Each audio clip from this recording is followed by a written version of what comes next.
3 things that happened to me in everyday life, part 92. So when I was a senior in college, I got an apartment with 2 girls that I didn't really know in Boston. One girl was cool, she had a boyfriend, she spent most of her time there, and my other roommate, we first got along, but then I realized that she was very messy. So it started off when she was unpacking all of her stuff, and then she would leave all of her boxes in the hallway.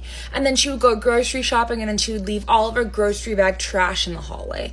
And then she would take out her trash from the room and leave it in the hallway. And then she would leave all of her dishes in the sink, and we would have to go around all of her stuff to make food, to walk to the bathroom, everything.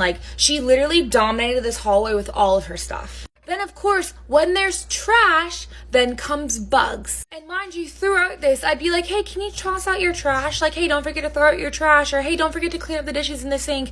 And the roommate would be like, oh, I know, I got it. And my other roommate, who was with her boyfriend the majority of the time, she was the mother and the peacekeeper. And I feel badly because, I know that I did this for sure, but I'm pretty sure my roommate would, tell her, Kiko's been nagging me. And I would tell her, hey, she's been, leaving her trash everywhere. Do you happen to be home? Can you speak with her? And she wasn't home. So the day that we got bugs in our apartment, I lost it because my roommate that left her trash everywhere was like, oh my gosh, there's bugs. I'm not dealing with this. Whose trash is this? Who's it?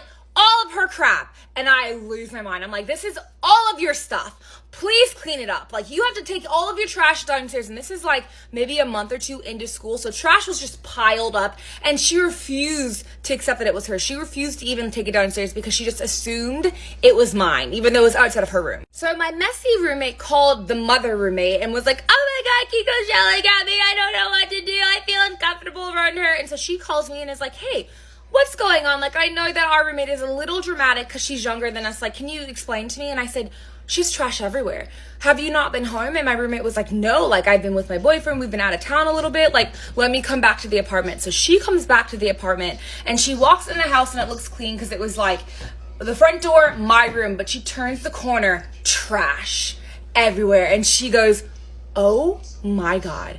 I had no idea it was this bad. I honestly thought that you were exaggerating. Trash from my roommate's room all the way to my other roommate's room in the kitchen, just filled with trash. The mother roommate had to sit her down and be like, clean up your trash. And she goes, I honestly didn't even realize that this was all mine. So then I have class with a friend of mine. I'm telling her about my roommate, and this girl behind me goes, she's your roommate? And I was like, yeah, why? And she goes, we had to take her to court because she destroyed our last apartment. She left trash everywhere. All of her stuff was in the sink. Stuff was coming from the walls. We just finished our court date because she tried to move out and not pay rent and say nothing belonged to her. And obviously, messy roommate lost the case, and there's a part 2.